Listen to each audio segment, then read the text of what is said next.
Channel को subscribe करना ना भूलें और हमारे ताज़ा वीडियो सबसे पहले देखने के लिए बेल आइकन को दबाएं।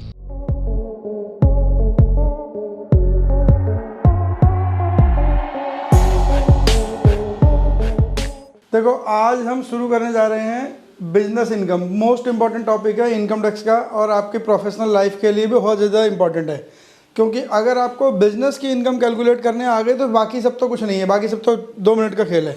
सबसे इंपॉर्टेंट टॉपिक यही है। इसके अंदर बहुत सारी इफ़ एंड बट्स हैं, बहुत सारी चीज़ें ऐसी लगेंगी जो आपको बिल्कुल नई नहीं होंगी, आज तक नहीं सुनेंगे। सैलरी वाले चैप्टर में आपने बहुत सारी चीज़ें ऐसी थी जो सुनी हुई थी।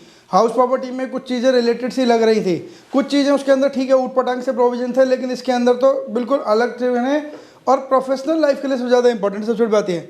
तो आपको एक एक स्टेप को ध्यान से चलते हुए चलना है और बिज़नेस की इनकम को कैसे कैलकुलेट करना है ये देखना है ना। हम पूरे टॉपिक में यही देखेंगे कि बिज़नेस की इनकम को अल्टीमेटली कैसे कैलकुलेट किया जाता है। तो उससे पहले हमें पता होना चाहिए कि बिज़नेस क्या है, और इस हेड के अंदर इसका हेड का पूरा नाम है profit and gains from business और प्रोफेशन, PGBP, है ना।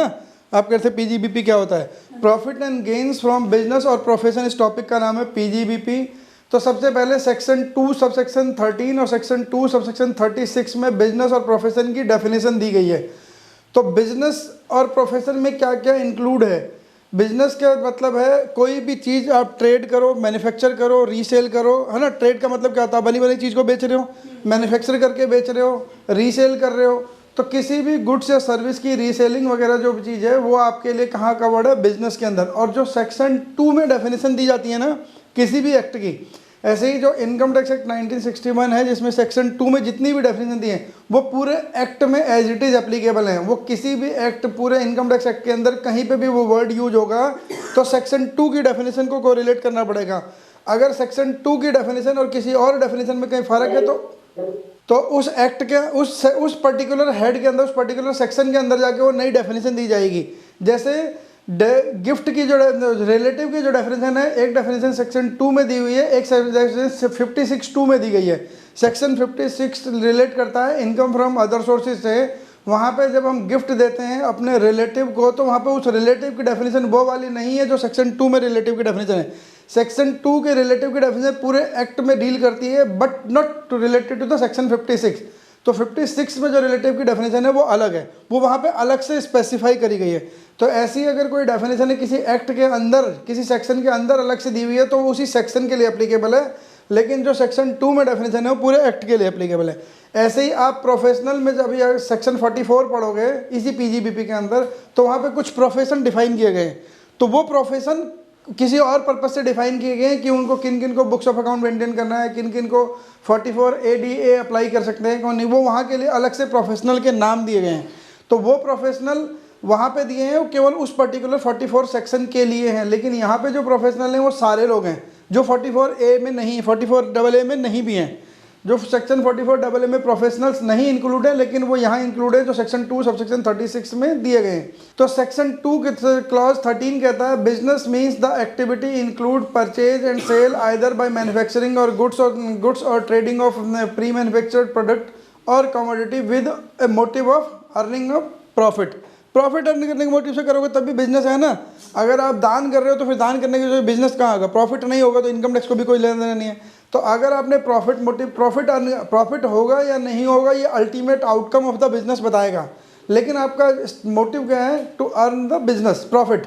आपका मोटिव है प्रॉफिट अर्न करना। तो प्रॉफिट अर्न करने के मोटिव से अगर आप प्रोडक्ट को सेल करते हो, परचेज करते हो, purchase is also included in the business, ध्यान रखना। यानी कि मैंने आज स्टॉक खरीद लिया, लेकिन हो सकता है कोई जरूरी कि आज ही बिक जाए, नहीं बिका अगले 6 महीने तक, तो मेरा बिजनेस स्टार्ट हो चुका है ना। मेरी बिजनेस एक्टिविटी स्टार्ट हो चुकी है the moment I purchase the product. मैंने मटेरियल खरीद लिया, प्रोडक्ट खरीद लिया, कोई मशीनरी खरीद ली टू स्टार्ट द बिजनेस, तो मेरा बिजनेस वहाँ से चालू हो गया, मैं बिजनेस एक्टिविटी में इन्वॉल्व हो गया।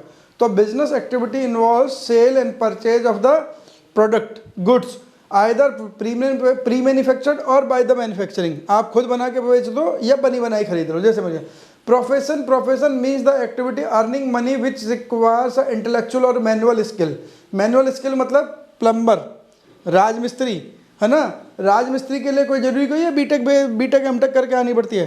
उसको अपने एक्सपीरियंस से, अपने एक्सपोजर से, काम करने के तरीके से, एक्सपीरियंस से, उसे एक्सपीरियंस नॉलेज होती है कि कौन सा मकान कितना बनना है, कितनी हाइट पे रखना है, क्या करना है, वो उसके एक्सपीरियंस से आया है, एक्सपोजर गेन किया उसने बहुत सालों के एक्सपीरियंस काम करने के बाद। प्रोफेशन में इंक्लूड वो लोग हैं जिनके वो काम करने के लिए एक स्पेशल स्किल चाहिए या उनका स्पेशल नॉलेज है, उनका वर्क एक्सपीरियंस की वजह से उन्होंने गेन करा है। और प्रोफेशन में सारे लोग हैं, CA, CS, advocate, architect, engineer, है ना, वो सारे लोग जो 44 AA में नहीं भी हैं, वो भी ज्योतिष, है ना। Profession include vocation also. Vocation क्या होता है, आपके पास कुछ इनहेरेंट वो है नॉलेज, इनहेरेंट इंटेलेक्चुअल प्रॉपर्टी है जिसकी वजह से आप पैसे कमा रहे हो, है ना, तो वो वोकेशन कहलाता है। आपकी बहुत अच्छा गला है, आप अच्छा गाना गा सकते हो, बहुत अच्छा डांस करने की स्किल है, तो बहुत अच्छा डांस करते हो, उससे आपको पैसा मिल रहे हो, तो आप डांस सीख भी सकते हो, लेकिन आपको गला, आप सिंगिंग सीख भी सकते हो, लेकिन आपके पास कुछ नेचुरल गला है, कुछ आपने ज्योतिष अपने सही इतने साल के बिना कोई सर्टिफिकेशन के आपने अपने एक्सपीरियंस से, अपने खुद किताबें पढ़ के एस्ट्रोलॉजी सीखी है, तो वो वोकेशन है ना, वो वोकेशन है। तो वोकेशन हो, प्रोफेशन हो, सब कुछ यहीं इंक्लूड है। यानी कि आप प्रोफेशन से पैसा कमाओ, वोकेशन से पैसा कमाओ या बिजनेस से पैसा कमाओ, सब के सब कहाँ पे कवर्ड है, पीजीबीपी में। उसकी टैक्सेबिलिटी के पॉइंट ऑफ व्यू से हम कहाँ देखेंगे जाके, पीजीबीपी के प्रोविजन अप्लाई करेंगे इसके अंदर। तो पीजीबीपी का जो हेड चलेगा वो सेक्शन 28, सेक्शन 28 से 44 तक चलेगा। And section 28 is the charging section which tells you about what kind of income shall be taxed under the head of PGBP. Section 28 PGBP का चार्जिंग सेक्शन है, वो आपको ये बताता है कौन सी इनकम पीजीबीपी में टैक्स होंगी, कौन सी इनकम पीजीबीपी में टैक्स नहीं होंगी। तो आपको पहले उन इनकम का पता होना चाहिए कि वो इनकम पीजीबीपी में आती भी है या नहीं आती है। पता लगा हम पीजीबीपी में कोई इनकम को टैक्स कर रहे हैं, कंप्यूट करने की सोच रहे हैं, और वो 28 में कवर ही नहीं है, तो अगर सेक्शन 28 में वो कवर नहीं होगी तो सेक्शन 28 में पीजीबीपी इनकम निकालने का कोई फ़ायदा नहीं है उसका, है ना। जैसे मान लीजिए आपने कोई मशीन खरीदी थी बिजनेस में, 1 लाख रुपए की मशीन खरीदी थी और 1 साल उस पर 10% का डेप्रिसिएशन लगाया, तो कितने की बची, 90,000 रुपये की। ध्यान से सुनना, आपने 1 लाख रुपए की मशीन खरीदी थी, 1 साल उस पर 10% डेप्रिसिएशन लगाया तो 90,000 रुपये की बची। अगले साल आपने 1,20,000 रुपये की बेच दी, आपकी WDV कितनी, 90,000, बेची कितनी, 1,20,000 में। जो 30,000 रुपये का बेनिफिट हुआ है ना, बिजनेस इनकम नहीं है, वो कैपिटल गेन है आपके पास। मशीन बिजनेस की बेची है, लेकिन जो 30,000 रुपये का ऊपर का इनकम आ गया वो क्या आ गया, शॉर्ट टर्म कैपिटल गेन आ गया। डेप्रिसिएट बेचने के बाद शॉर्ट टर्म कैपिटल गेन आ जाता है। तो पीजीबीपी की इनकम हमें क्लियरली देखनी पड़ेगी, कौन सी इनकम पीजीबीपी में है, कौन सी इनकम पीजीबीपी में नहीं है। तो उसके लिए हमें क्या करना पड़ेगा, हमें जाना पड़ेगा सेक्शन 28 पे। तो यहाँ तक बिजनेस और प्रोफेशन क्लियर हुआ अभी कि बिजनेस क्या है, प्रोफेशन क्या है, वोकेशन क्या है। प्रोफेशन में कुछ इनहेरेंट टेक्नो वो होती है, इंटेलेक्चुअल पावर, जिसकी वजह से आदमी पैसे कमाता है, तो वो भी यहीं कवर्ड है, प्रोफेशन भी कवर्ड है। इस प्रोफेशन में फिर बोल रहा हूँ कि वो वाले प्रोफेशन भी कवर है जो सेक्शन 44 AA में दिए हैं, और जो नहीं दिए हैं वो भी। जब हम आगे जाके सेक्शन 44 AA पढ़ेंगे तो वो जहाँ उसमें कुछ सिलेक्टेड प्रोफेशन दिए हैं कि उन लोगों को बुक्स ऑफ अकाउंट मेंटेन करनी जरूरी है, लेकिन यहाँ पे वो सारे लोग कवर्ड हैं जिनको बुक्स ऑफ अकाउंट मेंटेन करनी है या नहीं करनी है। अगर वो अपनी प्रोफेशनल एक्टिविटी से इनकम कमा रहे हैं तो टैक्सेबिलिटी तो यहीं आएगी पीजीबीपी के अंदर। उसकी इनकम कैसे डिसाइड होगी यहीं पता लगेगा। तो section 28 now section 28 talks about the which kind of income shall be taxed in the head of PGBP. कौन सी इनकम बिजनेस और प्रोफेशन के हिसाब से टैक्सेबल आएगी, उसकी टैक्सेबिलिटी यहाँ डिसाइड होगी। Profit and gain from any business और profession carried on by the assessee in any time during the previous year। ऐसा नहीं है कि रोज़ प्रोडक्ट बेचना चाहिए, ऐसा नहीं है। जो बोइंग्स बेचते हैं, विमान बेचते हैं, क्या रोज़ एक जहाज़ बेच देते हैं? पॉसिबल ही नहीं है ना। टॉय प्लेन कोई है रोज़ जहाज़ बेचते हैं? नहीं। जो रेल इंजन या रेल के डब्बे बनाते हैं क्या रोज़ बेच रहे हैं? नहीं। टाइम लगता है उनको, प्रोडक्ट को प्रोक्योर करने में टाइम लगता है, उसे बनाने में टाइम लगता है, कस्टमर पहले ऑर्डर देगा तब बनेगा। तो अगर वो एक दिन भी बेच रहा है साल में, कोई भी एक दिन भी, मैंने आपको पहले ही बोला कि परचेज और सेल दोनों कवर्ड है ना। बिजनेस के अंदर क्या है, purchase and sale of goods. तो आपने अगर प्रोडक्ट परचेज कर लिया तो बिजनेस एक्टिविटी में आ गए। आपने परचेज करा, इस साल कोई सेल नहीं हुई आपके, लेकिन रेवेन्यू नेचर के खर्चे आ रहे हैं, है ना। आप अपने स्टाफ को सैलरी दे रहे हो, बिजली का बिल दे रहे हो, ऑफिस का रेंट भर रहे हो, पानी वानी का खर्चा, स्टाफ वेलफेयर का खर्चा, सब कुछ कर रहे हो, तो आपकी सेल नहीं हुई तो क्या वो लॉस होगा अल्टीमेटली? ठीक है, तो लॉस भी यहीं कवर्ड है ना। पीजीबीपी के अंदर लॉस भी कहाँ है? पीजीबीपी के अंदर ही। आप कहोगे इस साल मेरे बिजनेस में लॉस हुआ, ठीक है, अपनी ITR भरो, लॉस डिक्लेयर कर दो। तो इनकम टैक्स हमेशा ऐसा नहीं है कि कमाऊ पूत का साथ देगा, वो कमाने वाले और नुकसान करने वाले दोनों के साथ है इनकम टैक्स।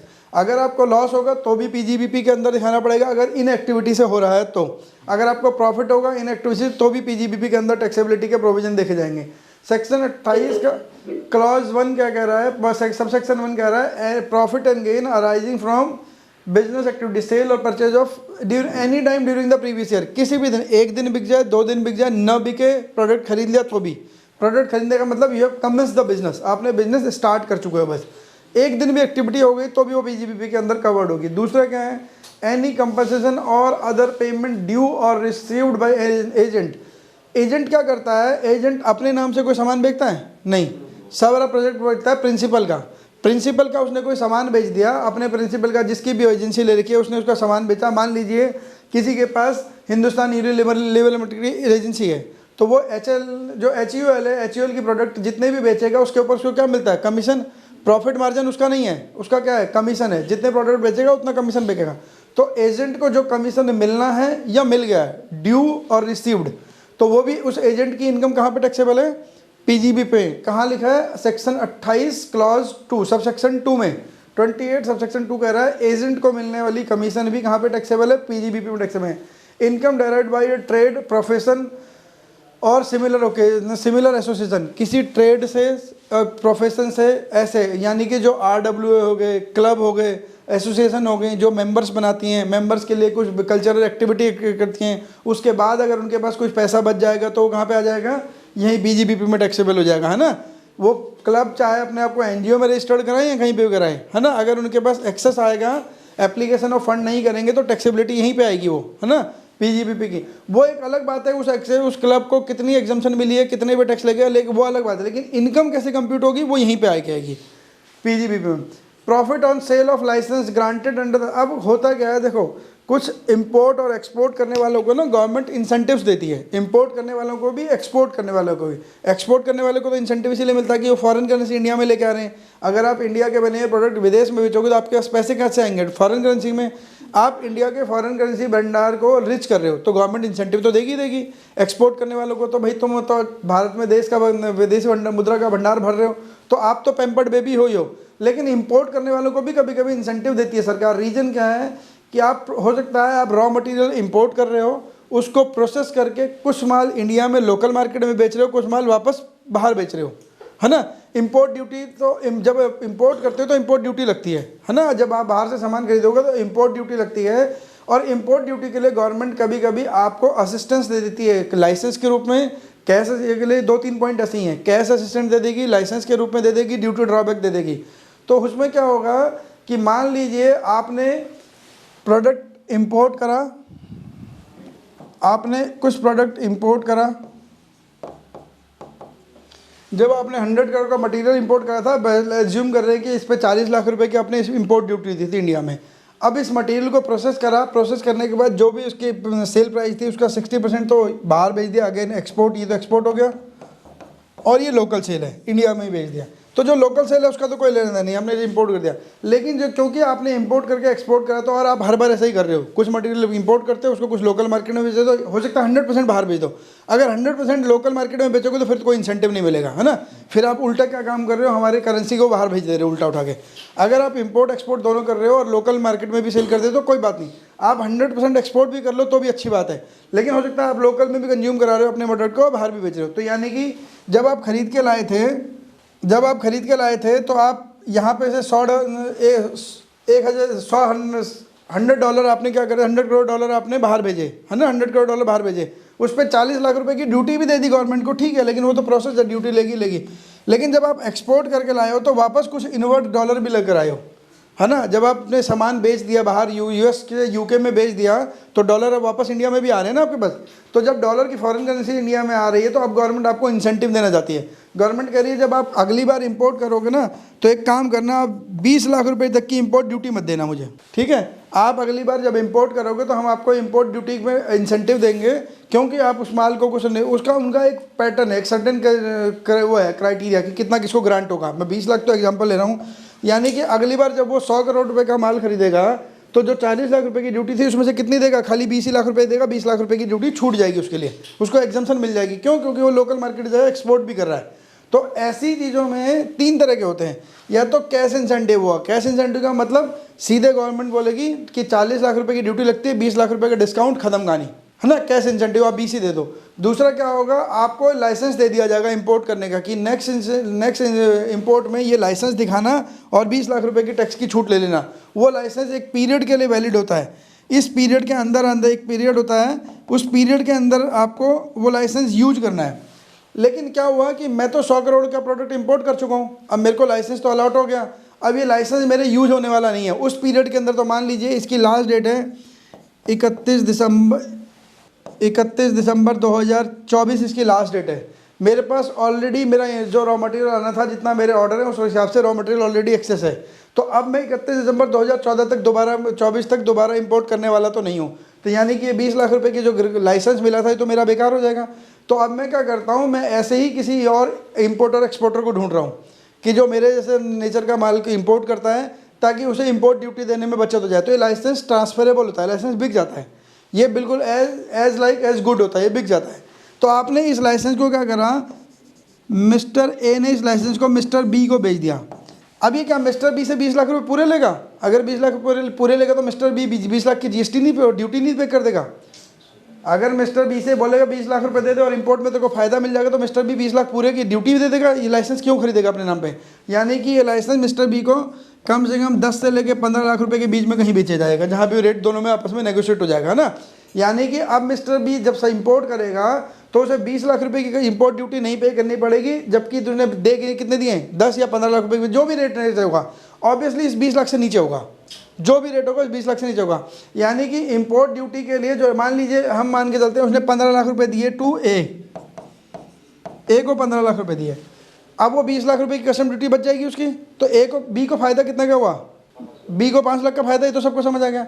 तो बी को जो 5 लाख का फायदा हुआ वो तो उसकी बिजनेस इनकम, उसके कॉस्ट ऑफ प्रोडक्ट में से कम हो जाएगा, है ना, उसकी कॉस्ट ऑफ प्रोडक्ट। लेकिन ये जो 15 लाख रुपए ए को मिले, ये क्या है, ए की बिजनेस इनकम। ए की बिजनेस इनकम क्यों derive from the sale of license, जो इंपोर्ट लाइसेंस बेचने की वजह से उसको मिला है। तो ये 15 लाख रुपए की ए की इनकम क्या है, पीजीबीपी की इनकम है। उसने कोई प्रोडक्ट बेचा अपना मैन्युफैक्चरिंग करने वाला नहीं, लाइसेंस बेच दिया, लाइसेंस बेचने पे भी मिलता है, ये लाइसेंस बिकता है। ऐसे ही ड्यूटी ड्रॉबैक का एडवांटेज होता है, ड्यूटी ड्रॉबैक पासबुक बनती है, वो आपके बैंक गवर्नमेंट क्या करती है, आपको कोई लाइसेंस, मतलब नेचर उस प्रोडक्ट के नेचर पर डिपेंड करता है, उस इंडस्ट्री के नेचर पर डिपेंड करता है, गवर्नमेंट की स्कीम के ऊपर मिलता है कि आपको इंपोर्ट लाइसेंस मिलेगा, ड्यूटी ड्रॉबैक मिलेगा, कैश इंसेंटिव मिलेगा। वो उसके एक्सपोर्ट इंपोर्ट की पॉलिसी के ऊपर डिपेंड करता है, वो एग्जिम पॉलिसी डिसाइड करती है किस प्रोडक्ट में क्या चीज़ मिलेगा। ऐसे ही आपको कैश असिस्टेंट मिलती है कि गवर्नमेंट ने आपके हाँ जी सर, ये जो 20 लाख रुपए हैं ये अब बी पे करेंगे या फिर ए ने पे कर? नहीं, ए ने कुछ नहीं करा, ना ए ने करना है पे, ना बी ने करना है। बी ने क्या करा, ए को दे दिया 15 लाख रुपए, तो ए की बिजनेस की इनकम हो गई। अब जब बी सामान खरीदेगा, इंपोर्ट करेगा सरकार से मटेरियल, तो बाहर से जब मटेरियल खरीदेगा तो वो कस्टम डिपार्टमेंट को बोलेगा देखो मेरी कस्टम ड्यूटी बनती है मान लीजिए 30 लाख रुपए, तो 20 लाख रुपए का तो मेरे पास ड्यूटी ड्रॉबैक का लाइसेंस है, 20 लाख तो ये कम कर लो, इस लाइसेंस के बेहद पे पकड़ो लाइसेंस, और 10 लाख रुपए की कैश ड्यूटी वो डिपार्टमेंट को पे कर देगा, है ना। तो उसने असल में देनी थी 30 लाख रुपए, लेकिन दी कितनी है, 15 लाख रुपए दी है। बी ने 30 लाख देनी थी, 15 लाख ही तो दिए हैं, वो भी ए को दिए हैं। तो क्योंकि ए ने उसके बदले में उसे 20 लाख रुपए का लाइसेंस दे दिया, तो कस्टम डिपार्टमेंट को 20 लाख रुपए का लाइसेंस दिखा देगा, इंपोर्ट ड्यूटी लाइसेंस पकड़ेगा, कस्टम ड्यूटी डिपार्टमेंट इस 20 में से 20 लाख घटा देगा, 10 लाख उससे कैश ले लेगा। देखो ऐसे देखो कि 30 लाख रुपए की इंपोर्ट ड्यूटी देनी थी, 10 लाख रुपए कैश दिए उसने कस्टम को, 15 लाख रुपए दिए मिस्टर ए को, तो टोटल 30 लाख में से कितने दिए उसने, 25 लाख, तो 5 लाख रुपए का बी को फायदा हो गया। और ए को जो 15 लाख रुपए मिले वो ए की पीजीबीपी की इनकम है ना, दोनों के। ऐसे अब इसमें दो ड्यूटी ड्रॉबैक पासबुक मिलती है, कस्टम इंपोर्ट लाइसेंस मिलता है और कैश असिस्टेंट मिलता है, और ये तीनों की तीनों चीज़ें ट्रांसफरेबल होती हैं, सेम चीज़ होती है। अगर आपने वो चीज़ ड्यूटी ड्रॉबैक पासबुक भेज दी तो पासबुक में भी अमाउंट होता है, कितने आगे आने वाले पीरियड में कितने पीरियड तक और कितने का और इंपोर्ट कर सकते हो, कितनी कस्टम ड्यूटी आपकी बचेगी। तो वो इंपोर्ट लाइसेंस की वजह से जो आपको इंपोर्ट एक्सपोर्ट के जो आपको गवर्नमेंट एडवांटेज दे रही है, अगर आप वो राइट्स ट्रांसफ़र कर देते हो किसी और को तो आपकी इनकम पीजीबीपी मानी जाएगी। तो ये बी की ए की जो इनकम है ये पीजीबीपी की इनकम है। क्लियर हो गया सर? ए ने वो लाइसेंस के लिए पैसे पैसे नहीं दिए होंगे या वो गवर्नमेंट ने अपनी तरफ से फ्री में दिया है? ए ने गवर्नमेंट ने दिया है, गवर्नमेंट ने दिया है, क्योंकि आप एक्सपोर्ट भी कर रहे हो ना, आप मटेरियल इंपोर्ट करने के साथ एक्सपोर्ट भी कर रहे हो, तो एक्सपोर्ट में इंसेंटिव मिलता है। अब इंपोर्ट क्यों कर रहे हो? क्योंकि आपका मटेरियल नेचर और प्रोडक्ट ऐसा है कि उसको बाहर से इंपोर्ट करने के बाद ही आप यहाँ पे प्रोसेस करते हो, तभी बाहर एक्सपोर्ट कर पाओगे, रीडिज़ाइन कर पाओगे, रीमैन्युफैक्चरिंग करते हो उसी। तो आपका रॉ मटेरियल किसी और कंट्री से आता है, प्रोसेसिंग इंडिया में करके आप बेच दे रहे हो किसी और कंट्री में, तो इसलिए आपको इंपोर्ट के दम कस्टम ड्यूटी देनी पड़ रही है। सरकार कह रही है आप रोज़ रोज़ यही काम कर रहे हो, तो हम आपको मोटिवेट इसलिए कर रहे हैं, आपको फ़ायदा इसलिए पहुंचा रहे हैं कि आप एक्सपोर्ट भी कर रहे हो। अगर वो इंपोर्ट करके टोटल इंडिया में कंज्यूम कर लो, फिर ऐसा बेनिफिट मिलेगा? फिर नहीं मिलेगा, फिर तो आप नुकसान कर रहे हो, इंडिया की करेंसी को और उल्टा बाहर फेंक के बेचे जा रहे हो, इंडिया में ला कहाँ रहे हो। आपको इंसेंटिव बेनिफिट इसलिए दिया कि आप इंडिया में फॉरेन करेंसी का भंडार लेकर आ रहे हो, इसलिए आपको बेनिफिट दे रहे हैं। कोई फर्क नहीं पड़ता, जितना एक्सपोर्ट कर रहा है उसी के बेस पे उसका ड्यूटी लाइसेंस बनता है। जो ग्रांट मिलती है ना, वो इंपोर्टेड मटेरियल को प्रोसेस करने के बाद कितना % वो बाहर भेज रहा है उसके ऊपर डिसाइड होगा वो। अगर सारा लोकल में कंज्यूम कर दिया तो कोई फर्क नहीं पड़ेगा। 60-40 तो मैंने एक एग्जांपल लिया, किसी भी रेशो में हो सकता है। अगर एक्सपोर्ट मान लीजिए वो 30% कर रहा है, तो ड्यू टू ड्रॉबैक लाइसेंस कम मिलेगा ना उसका वैल्यू का, वो वैल्यू कम होगी, अपने आप कम हो जाएगी, क्योंकि जितना फॉरेन करेंसी लेकर आओगे उसी हिसाब से बेनिफिट भी देगी सरकार। नहीं तो आप अगली बार हर आदमी क्या करेगा, लोकल मार्केट से परचेज नहीं करेगा। देखो ये डीमोटिवेशन भी है उन लोगों के लिए जो हमेशा इंपोर्ट की तरफ घूमते रहते हैं। आप लोकल मार्केट का सामान मेरा खर्च नहीं होगा, इंडिया का लोकल मैन्युफैक्चरिंग का रॉ मटेरियल खर्च नहीं हो रहा, और इंपोर्ट कर करके लाए जा रहे हो। क्यों? क्योंकि आपको लगता है इंपोर्ट सस्ता है। तो अभी जो चाइना का माल क्या इंडिया में क्यों आया इतना ज़्यादा? क्योंकि वो इंपोर्ट करने के बाद भी सस्ता हो रहा है ना।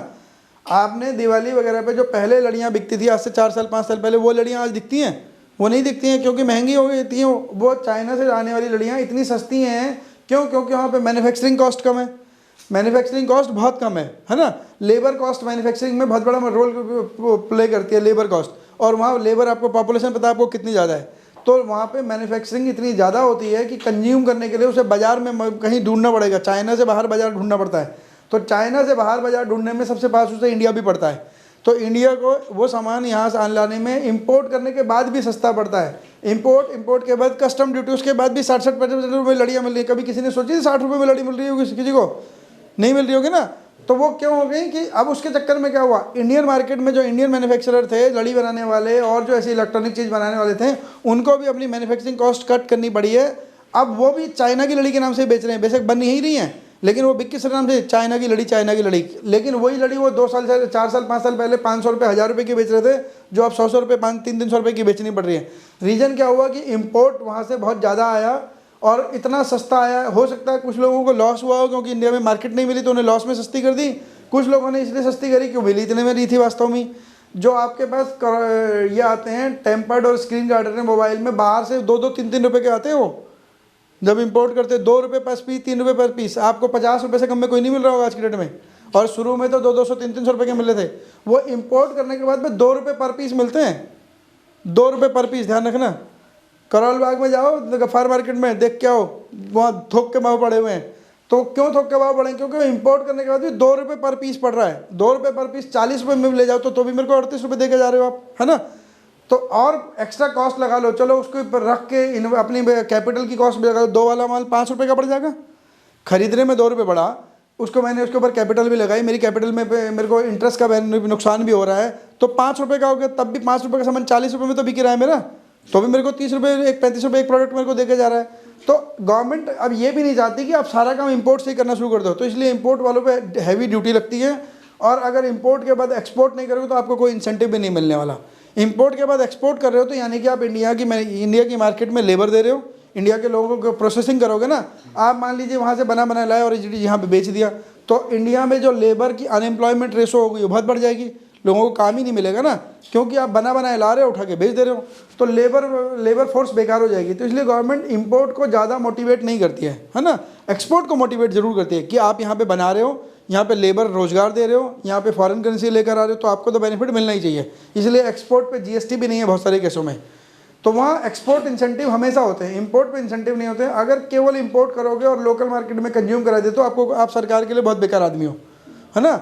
लेकिन हाँ जी, एसईजेड का क्या रोल होता है एक्सपोर्ट इंपोर्ट में, कुछ उसमें भी इंसेंटिव मिलते हैं? एक्सीजेड को इनकम टैक्स 10 सालों के लिए टैक्स हेवन बना देता है, एसईजेड जोन को।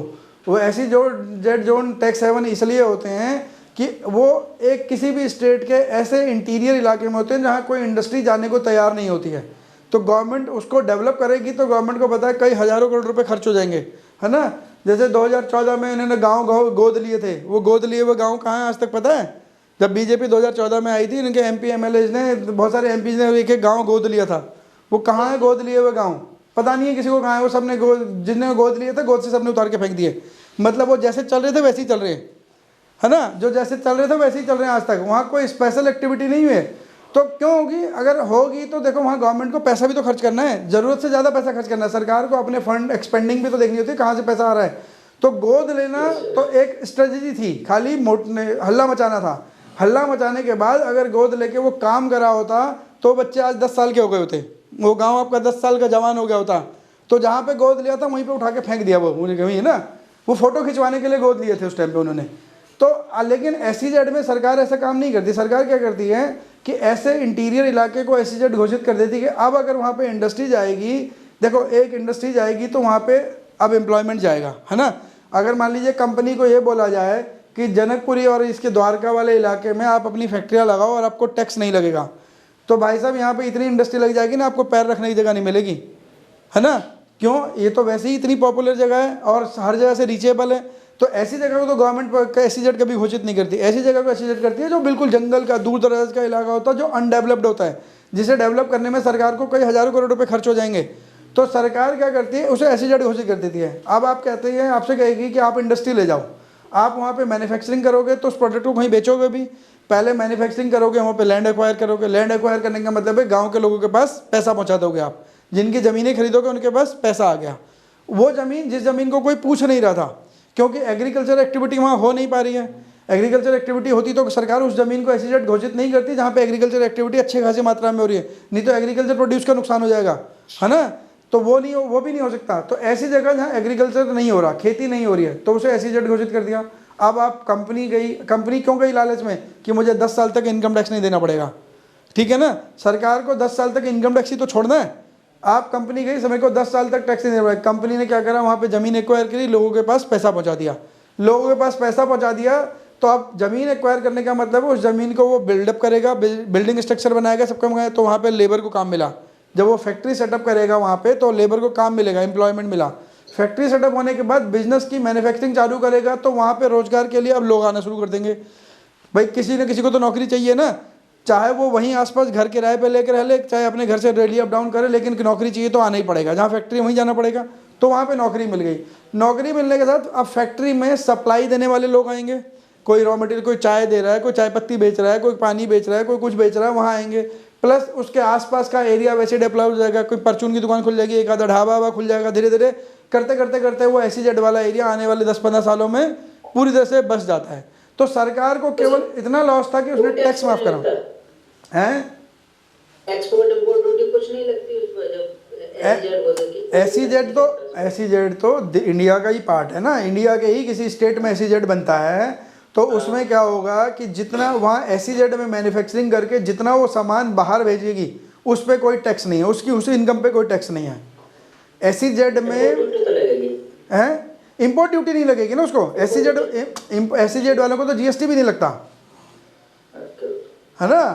तो वो SEZ वालों को तो GST भी नहीं लगता। अगर आप दिल्ली से किसी नोएडा के किसी SEZ सेक्टर में या हरियाणा में किसी SEZ सेक्टर में सप्लाई करोगे तो उनको GST भी एप्लीकेबल नहीं है उनके ऊपर, तो उनको इम्पोर्ट ड्यूटी भी नहीं लगती है मोस्ट ऑफ द केसेस में।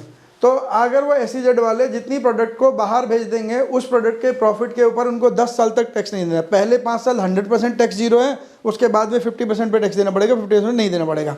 तो गवर्नमेंट का मोटिव ये था कि वो इलाका डेवलप हो जाए। अब मुझे वहाँ पे सड़कें भी पहुँच जाएंगी, लाइटें भी पहुँच जाएंगी, सब कुछ पहुँच जाएगा। लोगों के हाथ में पैसा आएगा तो वहाँ की उनकी एक्सपेंडिंग पावर बढ़ेगी, इकोनॉमी में फिर कुछ नया पैसा फ्लो हो जाएगा। तो गवर्नमेंट ने थोड़ा सा टैक्स छोड़ के बहुत सारे वेलफेयर के काम कर देती है कई बार, तो जहाँ वो डायरेक्ट पैसा डालना नहीं चाहती है। तो एक्सपोर्ट इंपोर्ट के बेनिफिट की वजह से आपको टैक्स मिलता है, मतलब टैक्स छोड़ना पड़ता है लेकिन बहुत सारे इंसेंटिव मिल जाते हैं। तो अगर आपने ड्यूटी पासबुक, कैश असिस्टेंट और इंपोर्ट लाइसेंस बेचा है, जो बेचने पे इनकम आएगी वो आपकी इनकम PGBP में टैक्सेबल होगी।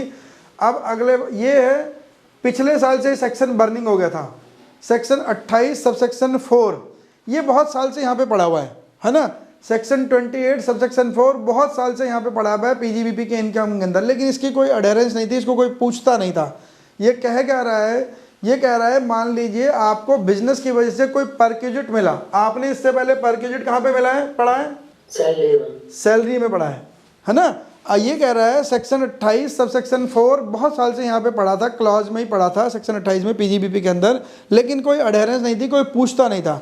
वो ये कह रहा है कि अगर आपको पीजीबीपी की वजह से कोई पर क्यूजिट मिलता है, पर क्यूजिट क्या होता है, मान लीजिए आप एशियन पेंट के डीलर हो, एशियन पेंट ने बोला है आप इस एशियन पेंट के डीलर हो, उसने बोला 1 अप्रैल 22 से 31 अक्टूबर 22 तक अगले 7 महीने के अंदर अगर आप 70 लाख रुपए की सेल कर दोगे तो हम आपको क्या करेंगे, 70 लाख रुपए की सेल का टारगेट है, ये आपको टारगेट दिया, और अगर आपने सेल अचीव कर दी तो आपको 5 लाख रुपए का सिंगापुर का पैकेज दिया जाएगा, जिसमें आना जाना, एयर फेयर है, होटल अकोमोडेशन, लोकल ट्रांसपोर्टेशन है, 5 लाख रुपए का हम आपको पैकेज देंगे टूर का। तो आपने आपने 70 लाख रुपए का टारगेट अचीव कर दिया with in A given period, तो यानी कि अब आपको ये अवेल होगा, है ना, ये अवेल होगा। तो एशियन पेंट अगर आपके ऊपर 5 लाख रुपए खर्चा करेगी तो ये क्या अपनी बुक्स में इसका एक्सपेंस क्लेम करेगी या नहीं करेगी, करेगी ना। उसने अपने डीलर को एक प्रमोशन के इंसेंटिव दिया है ना, बिजनेस प्रमोशन इंसेंटिव दिया है, तो एशियन पेंट ने यहाँ पे अपना एक्सपेंस रिकॉर्ड कर लिया अपनी बुक्स में। इसके एंड पे क्या हुआ, ये जो डीलर था Asian paint dealer mister D, इसके एंड पे क्या हुआ, इसके एंड पे तो कुछ पता ही नहीं लगता था। एशियन पेंट ने अपने यहाँ पे खर्चा बुक कर लिया 5 लाख रुपए का, क्योंकि उसने अपने एक एजेंट को बिजनेस इंसेंटिव दिए हैं, सेल्स इंसेंटिव दिए हैं, तो मिस्टर यहाँ पे तो खर्चा हो गया, जिस आदमी की इनकम हो उसको पता ही नहीं लग रहा है, वो कुछ बोल ही नहीं रहा, चुपचाप बैठा है, टूर सिंगापुर घूम फिर के भी आ गया, फोटो भी अपलोड कर रहा है ना, इंस्टा फेसबुक सब जगह चल रही है, लेकिन अपडेट ये नहीं पता लग रहा कि इसके पास पे इनकम भी तो हुई। तो सेक्शन 28 वहाँ पड़ा हुआ था पहले, सेक्शन 28 सब सेक्शन 4 वहाँ पहले से ही था, लेकिन क्योंकि क्रॉस कनेक्शन नहीं बन पाता था, क्रॉस कनेक्टिविटी की प्रॉब्लम थी, तो वो गड़बड़ हुई थी। तो गवर्नमेंट ने क्या करा, बजट 2022 में इसे नोटिफाई कर दिया अलग से। क्या नोटिफाई करा, इसके ऊपर टीडीएस काट दिया, बोला टीडीएस काटोगे @10% under section 194R if value exceeding ₹20,000। अगर आपने किसी को सेल्स इंसेंटिव दिए हैं, आपने किसी को सेल्स इंसेंटिव दिए हैं, कोई भी अपने बिजनेस की वजह से, आपने अपने बिजनेस परफॉर्मेंस की वजह से अपने बिजनेस से किसी भी अपने सप्लायर को या किसी भी अपने सर्विस प्रोवाइडर को कोई भी इंसेंटिव दिया है, तो आप तो खर्चा क्लेम कर लेना। कब करोगे, एशियन पेंट कब करेगा पता है, इस 5 लाख रुपए पे 50,000 रुपये का टीडीएस काटेगा। पहले 50,000 का टीडीएस काटने का मतलब क्या है, क्यों वैल्यू एक्सीडिंग 20,000 है ना, तो अंडर सेक्शन 194R वो 5 लाख पे 10% का टीडीएस काटेगा, यानी कि अब उसे पैकेज कितने का देगा, 4.5 लाख रुपए का। 4.5 लाख में हो सकता है उसका एक दिन का होटल कट हो जाए, हो सकता है उसकी एक आधी फ्री ट्रैवल राइड कट हो जाए, जो भी होगा, या तो ऐसा होगा, नहीं तो क्या करेगा, मिस्टर डी को बोलेगा भाई देख 194R लगता है, तय पहले तू मुझे 50,000 रुपये दे, 50,000 रुपये का टैक्स जमा कराओ और चालान इसको दे दो, डी को, एशियन पेंट को। डी को बोलेगा 194R में 5 लाख का टूर पैकेज है, नहीं तो टूर पैकेज में 4.5 का कर दूंगा, क्योंकि इसके ऊपर मुझे टीडीएस काट के जमा कराना है, इनकम तो तेरी है ना, ये टीडीएस इसी के मिस्टर डी के अकाउंट में जाके दिखेगा ना बाद में वो। तो यानी कि एशियन पेंट ने तो मिस्टर डी के लिए पूरे 5 लाख खर्च कर दिए, 4.5 लाख टूर पैकेज में, 50,000 का टीडीएस काट दिया, कंपनी का तो पूरे 5 लाख खर्च हो गए। तो मिस्टर डी को बोलेगी या तो 50,000 रुपये का टैक्स जमा कराओ और चालान मुझे दे दो, ताकि मैं 5 लाख का पूरा पैकेज दे दूँ आपको, क्योंकि ये 50 तो बाद में आपके टीडीएस अकाउंट में ही चले जाने ना, हम टीडीएस पढ़ के आए हुए ना पीछे, तो टीडीएस काट के जिसको टीडीएस काटा उसी के 26 में जाके चले जाता है, इनकम टैक्स में मिल जाता है उसको बेनिफिट। तो मिस्टर डी को बोलेगा तो 50,000 का टैक्स जमा करा के चालान मुझे दे दो, मैं पैकेज पूरे 5 लाख का दूंगा, नहीं तो मैं पैकेज 4.5 लाख रुपए का दूंगा। अब जैसे भी इनके बीच में गड़बड़ समझौता होगा वो वापस भी दे दें। लेकिन हो क्या रहा था, जब तक ये टीडीएस का क्लॉज नहीं था, ये टीडीएस का क्लॉज बजट में 2022 में आया था, लेकिन इफेक्टिव हुआ 1 जुलाई 2022 से, क्योंकि 17 या 18 जून के आसपास कहीं ये नोटिफाई हुआ था।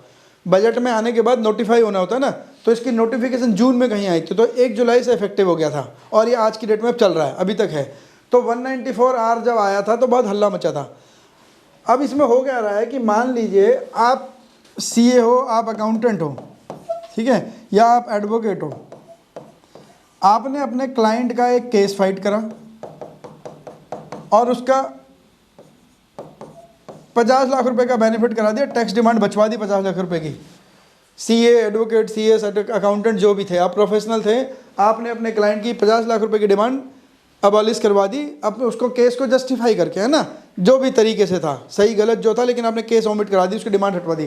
क्लाइंट खुश, क्लाइंट ने बोला ये लो पकड़ो, पकड़ो मैकबुक और टैब 1 लाख रुपए की, ठीक है, आपको मैकबुक या टैब पकड़ा दिया 1 लाख रुपए की, आईफोन पकड़ा दिया 1.5 लाख रुपए का।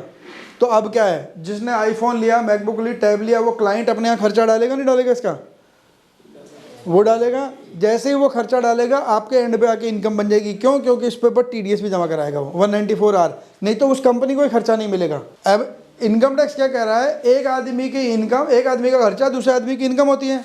तो जो कंपनी ये चीज़ें खरीद रही थी ना, ये वाली, वो खर्चा तो बुक कर रही थी, लेकिन जिसको बेनिफिट मिल रहा था वो प्रॉफिट नहीं, वो अपनी इनकम नहीं दिखा रहा था। क्यों नहीं दिखा रहा था? क्योंकि लिंकेज नहीं थी। अब 194 आर आने के बाद लिंकेज है। अगर वो अपने ऐसा खर्चा बुक कर रही है किसी थर्ड पार्टी के लिए, अपने क्लाइंट के लिए, अपने सर्विस प्रोवाइडर के लिए, अपने डीलर के लिए, तो वो टीडीएस काटेगी 194 आर में। तो अब ये सीए एडवोकेट पता क्या बोलेगा, भाई तुम एक काम करो, तुम कुछ मत दो, तुम मेरा नुकसान और कराओगे, क्योंकि जो तुम मुझे फीस दे रहे हो उसके अलावा 1 लाख रुपए की ये वाली इनकम और हो जाएगी मेरे को, ये भी उसकी इनकम है। वो 5 लाख रुपए उस आदमी की पीजीबीपी की इनकम है जो सिंगापुर घूम के आया है। घूम के आए थे, फोटो अपलोड होते ही जैसे 194 आर का पता लगा ना, नशा उतर जाएगा कि 5 लाख रुपए की मेरी बिजनेस इनकम हो जाएगी। 30% का 25% का टैक्स रेट लगता है, 1.25 लाख रुपए तो टैक्स में चले जाएंगे आपके। सिंगापुर का टूर आपको 1.25 लाख रुपए का कम से कम पड़ेगा, जो आप सोच रहे थे फ्री में पड़ा, है ना। तो अगर इस पर 194 आर में टीडीएस कट गया तो आपकी ये इनकम है किसकी, जिसने मैकबुक और लैपटॉप टैब लिया है, जो सिंगापुर घूम गया है, उस आदमी की। जिसने खर्चा किया वो तो खर्चा क्लेम कर ही रहा है अपने पीछे। अगर उसने 194 आर में टीडीएस नहीं काटा तो वो खर्चा ही क्लेम नहीं कर सकता, आपकी इनकम का तो सवाल ही पैदा नहीं होता, है ना। अगर उसने 194 आर में टीडीएस नहीं काटा तो आप लिंकेज नहीं कर पाएगा डिपार्टमेंट ना, कि भाई कोई सिंगापुर घूम के गया, पता नहीं अब किसकी टिकट किसने करी, टिकट में एक लिखा होता है एशियन पेंट ने टिकट करी है, मिस्टर डी ने करी, टिकट में तो कुछ नहीं लिखा होता। तो अगर उसने 194 आर में टीडीएस नहीं काटा तो डिफॉल्ट उसी के एंड पर है ना। और अगर एशियन पेंट पकड़ा गया तो अगला नोटिस मिस्टर डी को आएगा, ये बात तय है, ये बात तय है, ध्यान रखना। क्योंकि मिस्टर डी भी जब उसका टीडीएस नहीं कटा हुआ, मिस्टर डी 5 लाख के सिंगापुर के टूर को अपनी बिजनेस इनकम बनाएगा? नहीं बनाएगा। वो बिजनेस इनकम बना क्यों रहा है? क्योंकि मिस्टर एशियन पेंट ने उसका टीडीएस काट लिया 194 आर में, इसलिए बना रहा है। तो 1 जुलाई 2022 से पहले ऐसा कुछ हो नहीं रहा था, तो सब लोग मजे ले रहे थे, लेकिन ये क्लॉज वहाँ पे था, इसको कोई पूछता नहीं था। क्यों? लिंक करना मुश्किल हो रहा था कि कहाँ से इनकम आ रही है, ये 5 लाख रुपए का टूर कौन घूम के आया, तो ये गड़बड़ हो रही थी। तो ये है कि कोई परक्यूजेट आता है due to the business practice, business practice की वजह से अगर आपको कोई प्रोजेक्ट परक्यूजेट मिल रहा है तो वो आपके लिए बिजनेस इनकम ही मानी जाएगी, है ना, वो पीजीबीपी की इनकम ही है। तो जो 5 गिफ्ट वाउचर मिला, ट्रैवल अकोमोडेशन वगैरह कुछ भी मिला, कैश मिला, कुछ भी मिला, तो वो आपके लिए बिजनेस इनकम ही कवर कीजिएगी। आप ये नहीं कहोगे मैंने यहाँ पे क्या बेचा तो मैंने एशियन पेंट की बाल्टी थी तो मेरी बिजनेस इनकम में आ ही रही है वैसे भी, लेकिन उस बाल्टी की वजह से ही तो ये मिला। एशियन पेंट के सेल्स टारगेट पूरे करे 70 लाख रुपए के, तभी तो आपको 5 लाख का सिंगापुर का टूर भी मिला। तो ये परक्यूजिट कहलाता है। बिजनेस में परक्यूजिट आता है, 2 ही जगह परक्यूजिट आता है इनकम टैक्स, सैलरी में प्लस पीजीबीपी में, दूसरी जगह परक्यूजिट ये आ गया। इंटरेस्ट, बोनस, कमीशन और रेम्युनरेशन ड्यू और received by a partner from the partnership firm subject to restriction under section 40B। आपने पार्टनरशिप फर्म में अकाउंट्स करते थे, बहुत जगह देखा होगा, interest to partners, remuneration to partner पढ़ा था? Yes sir. वो अकाउंटिंग की टर्मिनोलॉजी है। आपके हिसाब से जो सैलरी टू पार्टनर है वो कहाँ टैक्स होनी चाहिए? अगर आप पार्टनरशिप फर्म अपने पार्टनर को सैलरी देती है तो वो सैलरी की इनकम कहाँ टैक्सेबल होनी चाहिए? पार्टनरशिप फर्म अपने एक्टिव पार्टनर को सैलरी दे सकती है नहीं दे सकती? ये बात तो दे सकती है ना, ये तो हमने अकाउंट्स में पढ़ा है। तो वो जो सैलरी मिल रही है, मान लीजिए ए बी 2 पार्टनर हैं, 2 पार्टनरशिप में ए बी एंड कंपनी एक फर्म बनाई उन्होंने। Mister A is a active partner and he is drawing a salary of ₹40,000 per month. तो हर महीने 40,000 रुपये की सैलरी मिस्टर ए ले रहा है because he is a active partner. तो उसे 40,000 रुपये पर महीने की सैलरी मिली है, तो सैलरी की इनकम कहाँ टैक्सेबल होती है? सैलरी हेड में होती है, सैलरी हेड में होती है। लेकिन पीजीबी जो पार्टनरशिप फर्म से पार्टनर को मिलने वाली सैलरी है वो सैलरी हेड में टैक्सेबल नहीं हो, पीजीबीपी में टैक्सेबल है। समझ रहे हो? Salary from a partnership firm to a partner is taxable under the head PGBP.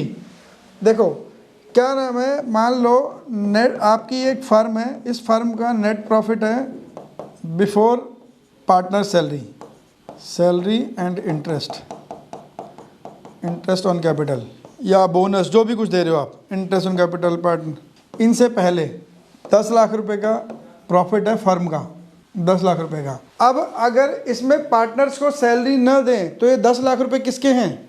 Partner के, है ना? पार्टनर ही तो बांटेंगे इस प्रॉफिट को। ये प्रॉफिट अगर इसमें पार्टनर को सैलरी न दो तो ये प्रॉफिट में किसका हिस्सा है? पार्टनर्स का। तो आप क्या कर रहे हो? आप कह रहे हो अच्छा जी 6 लाख रुपए की सैलरी बांट दी मैंने पार्टनर को, 2 लाख रुपए का इंटरेस्ट दे दिया, 8 लाख रुपए यहाँ पे घटा दो, तो फर्म का नेट प्रॉफिट कितना बचा? 2 लाख रुपए। क्योंकि फर्म को स्टेट अवे 30% का टैक्स लगता है, तो 30% टैक्स लगने का मतलब हो गया आपके पास 60,000 रुपये, है ना? 60,000 रुपये का आपको टैक्स देना है। अदरवाइज यहाँ पे कितना टैक्स देना था? 3 लाख रुपए। यही तो है। तो आपने क्या पता क्या काम करा? आपने क्या करा? आपने फर्म के टैक्स बर्डन को कम करने के लिए सैलरी बांट डाल दी, है ना? सैलरी में कोई ऐसा कोई है कि कितनी सैलरी देनी कितनी देनी, ये तो 2 ही घंटे काम करता है, हमें 2,000 रुपये महीने देंगे, ऐसा कोई होता है? पार्टनरशिप डीड में जो डिसाइडेड है वो सैलरी दे सकते हो as per accounting norms. Accounts जो मर्जी बोलता रहे, इनकम टैक्स तो अपनी अलग भाषा बोलता है ना। इनकम टैक्स का नुकसान हो रहा है, क्योंकि अगर इनकम टैक्स हर जगह अकाउंट्स से एग्री कर जाए तो बहुत सारा नुकसान हो जाएगा। सरकार को टैक्स ही नहीं मिलेगा। अकाउंट्स में तो ऐसी चीज़ें वैलिड है, लेकिन इनकम टैक्स में वो सारी चीज़ें वैलिड नहीं है ना।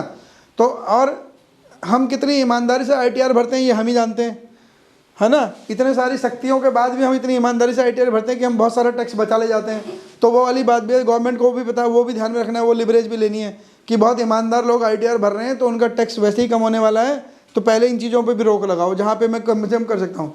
तो अगर मैं इसको नहीं बांटता तो क्या होता है? 10 लाख में से 3 लाख रुपए टैक्स चले जाता, 7 लाख रुपए मेरे आफ्टर टैक्स प्रॉफिट बचता, उसको मैं 3.5 दो पार्टनर को बांट देता और दोनों पार्टनर के हाथ में वो प्रॉफिट आफ्टर टैक्स जो होता है फर्म का वो एग्जम्प्टेड इनकम होती है, उस पर पार्टनर्स को टैक्स नहीं देना दोबारा से।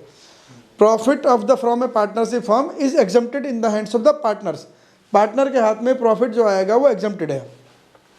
लेकिन आप फर्म को तो लगता 30% का टैक्स है ना। प्रॉब्लम ये है, तो अगर मान लीजिए किसी एक को ये सैलरी दी आपने, एक पार्टनर को, और दोनों को ये इंटरेस्ट दिया, अब इनके पास इस बिजनेस के अलावा कोई और इनकम है ही नहीं, क्योंकि दिन भर तो अपनी फर्म चला रहे हैं।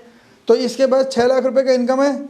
जिस पार्टनर के पास ये 6 लाख रुपए की सैलरी इनकम आई और अभी अभी अगर ये सैलरी में टैक्सेबल हो जाए, तो अभी अभी आप पीछे सैलरी बढ़ कर आए हो, क्या करेगा वो? 50,000 रुपये की स्टैंडर्ड डिडक्शन लेगा, 5.5 हो गए, 5.5 लाख रुपए हो गए। सर ऐसे डेट तो चेंज नहीं। अब बोलेगा 115 बी आ रहा हूँ, आपके पास भी आ रहा हूँ पंकज। अब बोलेगा मैं 115 BAC में अपनी ITR भर रहा हूँ, और 115 BAC बोलता है 7 लाख रुपए तक टैक्स ही नहीं लगेगा आपको। 87A की रिबेट के हिसाब से 7 लाख तक टैक्स नहीं लगेगा। तो इसने क्या करा? इस 6 लाख रुपये पूरा 30% का टैक्स बचा लिया, है ना? वहाँ से 6 लाख रुपये निकाल लाया, और इसके पास 6 लाख रुपये निकालने के बाद क्या हुआ? इसके हाथ में 5.5 लाख रुपये बचे। सैलरी अगर इस सैलरी में टैक्स हो जाती तो की बात कर रहा हूँ, अगर इसे इनकम टैक्स सैलरी में अलाउ करता तो क्या करता? 6 लाख रुपये होते हैं, 50,000 रुपये की स्टैंडर्ड डिडक्शन नए पुराने दोनों एक्ट में मिलती हैं, तो 5.5 हो गए। अगर वो पुराने में भी जाएगा तो क्या करना है? उसे 60,000 रुपये की खाली इन्वेस्टमेंट करनी, केवल 60,000 रुपये की। अगर 60 के 55 की भी कर लेगा, मान लो उसने 55,000 रुपये की ATC में इन्वेस्टमेंट कर ली, तो इनकम कितनी बची? 4,95,000, 495 बची। तो पुराने वाले स्लैब में भी 5 लाख रुपए तक 87A मिलता है, 12,500 रुपये तक की टैक्स छूट मिलती है, तो इसकी इनकम कितनी है? 5 लाख से कम। तो ये अभी पुराने स्लैब में चले जाए, नए स्लैब में चले जाए, कहीं पे भी इसे टैक्स नहीं देना। फर्म का 30% टैक्स लग रहा था, वो बच गया, है ना? और प्लस इसके हाथ में भी कोई टैक्स नहीं लगा। अब अगर ये सैलरी में हो जाता तो ये बड़ा आसान काम हो जाता। ये बेईमानी है ना? सरकार को पता था हमारे ऐसे ईमानदार लोग बैठे हैं, एक्ट बनाने वालों को पता है ना ऐसे ईमानदार लोग बैठे हैं। सैलरी में होगा तो सारा काम यही काम होगा ही नहीं। जब वो 115 BAC नहीं आया था तो ATC 80DDD तो पहले भी था ही ना। 80 नहीं पंकज, डीड बदलने की बात नहीं हो रही। डीड में लिखा हुआ है कि रेम्यूनरेशन मिलेगा हर आदमी, हर सैलरी पार्टनर को 50,000 रुपये पर मंथ। पार्टनर्स के हाथ में है ना 8 लाख रुपये। इसे स्टैंडर्ड डिडक्शन मिलती है? नहीं मिलती, इसे स्टैंडर्ड डिडक्शन नहीं मिलेगी। ये ATC 80D वो ले लेगा, वो ठीक है, वो मिल जाएगा, लेकिन सैलरी की तरह ट्रीटमेंट होगा। फिर वो पता क्या करेगा? इस सैलरी के अंदर वहाँ से जब अपनी TDS की रिटर्न भरेगा ना, इस सैलरी के अंदर ब्रेकअप दिखाएगा, basic salary, HRA, other allowance, और HRA में भी बहुत सारी एग्जाम्पशन लेके चला जाएगा, है ना? HRA में भी बहुत सारी एग्जाम्पशन ले लेगा, तो अपनी सैलरी को बहुत ज़्यादा बर्डन रिड्यूस कर लेगा। तो HRA वो ले लेगा बहुत सारा, अदर अलाउंस के अंदर बहुत सारे टैक्सेबल एग्जम्प्टेड अलाउंस ले लेगा अपने नाम पे। उसे तो साल में 6 लाख चाहिए ना, तो इसलिए उन्होंने बोला इनकम टैक्स वाला नहीं ये वाली कहानी नहीं होगी। मुझे भी पता है मैं भी इंडिया में ही रह रहा हूँ, आप भी इंडिया में रह रहे हैं, जो इनकम टैक्स बना रहे हैं वो भी तो इंडिया के ही लोग हैं ना, वो कौन सा बाहर के लोग हैं। तो उन्होंने बोला ना ये वाला काम नहीं चलेगा भाई साहब, ई ना चौलवे, ठीक है ना। तो उन्होंने बोला ये वाली इनकम सैलरी में नहीं आएगी, ये पीजीबीपी की इनकम है। अब पीजीबीपी की इनकम में क्या होता है कि इस इनकम को अर्न करने के लिए जो भी आपने रेवेन्यू नेचर के खर्चे कर रहे हैं वो सब घटाने को मिलेंगे। अब इसके लिए इस 8 लाख को कमाने के लिए आपने रेवेन्यू नेचर का खर्चा बताओ क्या करा होगा, बहुत ज़्यादा करा होगा। आप अपने घर से ऑफिस आ रहे होगे बस, और तो कुछ नहीं करोगे, और कोई खर्चा कर ही नहीं सकते। जब आप दिन भर पार्टनरशिप फर्म में डेडिकेटेड हो, पार्टनरशिप फर्म के बिजनेस को बढ़ाने चढ़ाने के लिए काम कर रहे हो, तो अब इस 8 लाख की इनकम को कमाने के लिए आपके पास कन्वेंस के अलावा कन्वेंस और मोबाइल, बस 2 ही खर्चे मिलते हैं, और कोई ज़्यादा खर्चे आप जस्टिफाई नहीं कर पाओगे, क्योंकि सारे खर्चे तो आपकी पार्टनरशिप फर्म उठा रही है ना। हो सकता है कन्वेंस भी फर्म उठा रही हो, अगर कन्वेंस भी फर्म ने उठा दिया तो आपके पास तो कुछ भी नहीं बचा, यानी कि 8 की 8 लाख पूरी इनकम टैक्सेबल। अब आपकी टैक्स प्लानिंग फेल हो गई पीजीबीपी के अंदर आके। तो इसलिए कह रहा है पार्टनरशिप फर्म से पार्टनर्स को मिलने वाले सैलरी, रेम्युनरेशन, बोनस जो भी मिलेगा सबका सब पीजीबीपी में टैक्सेबल होगा। लेकिन 8 लाख भी पूरा अलाउड नहीं होगा, ध्यान रख लेना।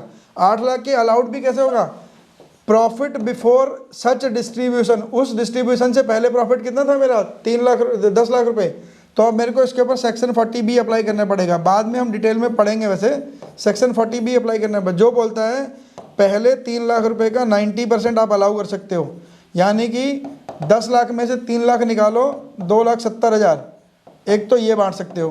बैलेंस कितना बचा 7 लाख, 7 लाख का 60% कितना 4,20,000, ये कितना हुआ 7 2 9 6,90,000। आप अपने पार्टनर को इस 10 लाख में से 6,90,000 ही बांट सकते हो। बांटे कितने आपने 8 लाख, तो बांट ही नहीं सकते आप, यानी कि फर्म को 6,90,000 का खर्चा मिलेगा। पार्टनरशिप फर्म पता क्या कहेगी, अभी हमारे वाले पिछले वाले केस में क्या था, पार्टनरशिप फर्म ने क्या कहा था, मेरा टैक्स कितना है 2 लाख, यही तो बोला पार्टनरशिप फर्म ने कि 2 लाख रुपए इनकम टैक्स। ना ना ना ना, ये बेकार की बातें मत करो मेरे से, मेरी बात सुनो, अपनी मत सुनाओ। आप बोलो 10 लाख रुपए का खर्चा, ओ profit allowed expenses under section 40B कितना था वो 40B 790 690 690, कितने बचे ये 3 10 6 और 2 8 9 3 10। तो अब फर्म कितने पे टैक्स देगी 2 लाख पे या 3 10 पे, 3 10 पे टैक्स देगी फर्म, इस पे टैक्स देगी, उस पे नहीं देगी। बोला ऐसी कलाकारी मत करना मेरे सामने, है ना। और प्लस अब आपने बांट दिए इनकम टैक्स करा, बांट तो कोई तकलीफ नहीं है। ये जो आपके पास आपने बांटे 6,90,000 बांट सकते थे, आपने बांटे कितने 8 लाख रुपए, तो जो डिफरेंस का पैसा है वो एग्जम्प्टेड इनकम है पार्टनर्स के पास।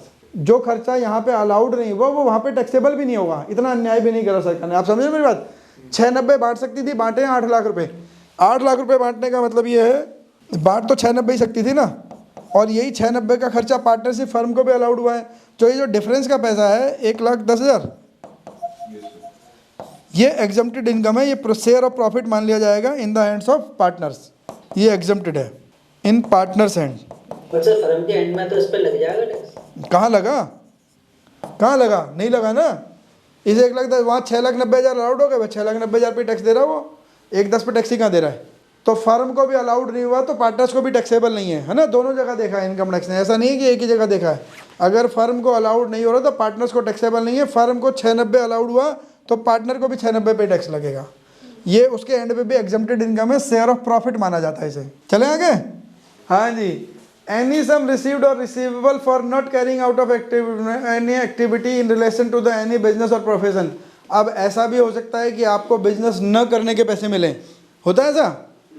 होता है, बिजनेस की दुनिया में ऐसा ही होता है, बिजनेस की दुनिया में ऐसे ही होता है। आप बाहर मोमोज की ठेली लगाओ, ठीक है, आपका मोमोज का ठेला बहुत अच्छा चल रहा है। मुझे लगा बताओ साहिल कितने पैसे कमाते हो मोमोज की ठेली से? उन्होंने बोला मैं 10,000 रुपये रोज़ कमाता हूँ।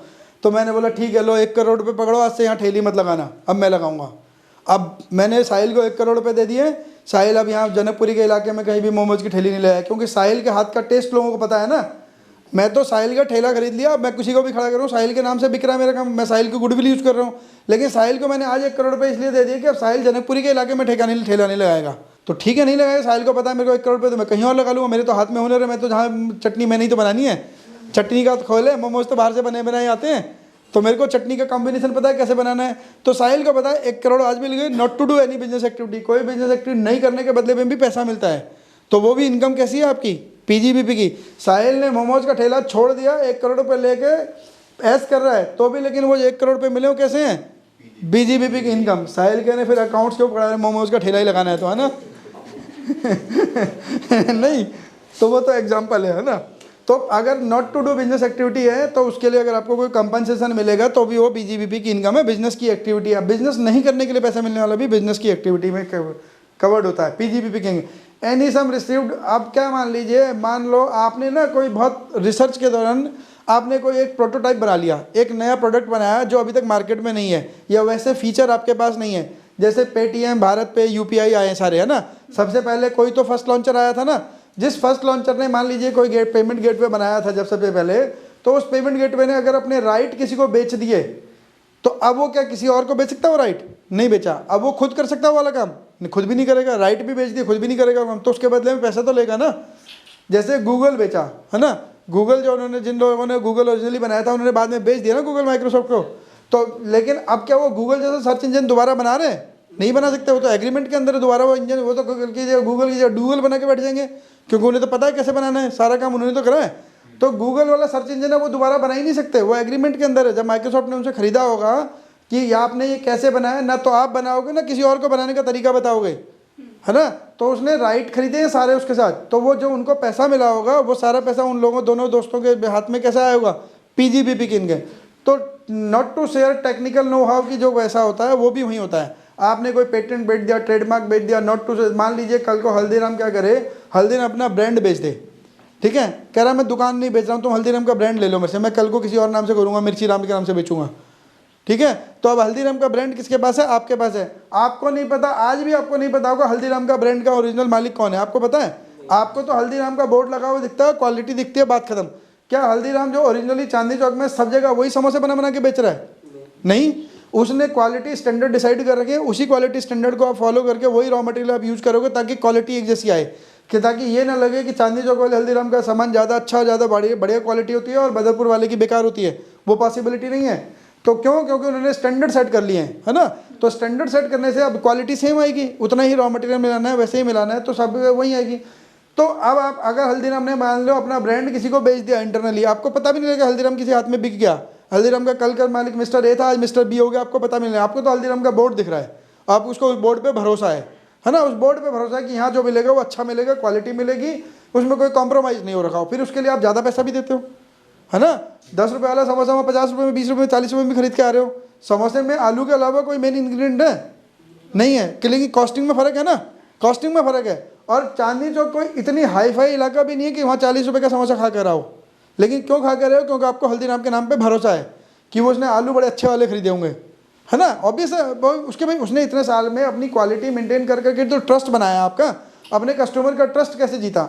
आप वही समोसा अपनी गली से ले आओ, है ना। बेसिक उसने कितने ही ज़्यादा हाइजीन से बना रखा होगा, लेकिन आपको उस पर वो वाला कॉन्फिडेंस नहीं आएगा जो आपको हल्दीराम पे भरोसा बन चुका है इतने साल के।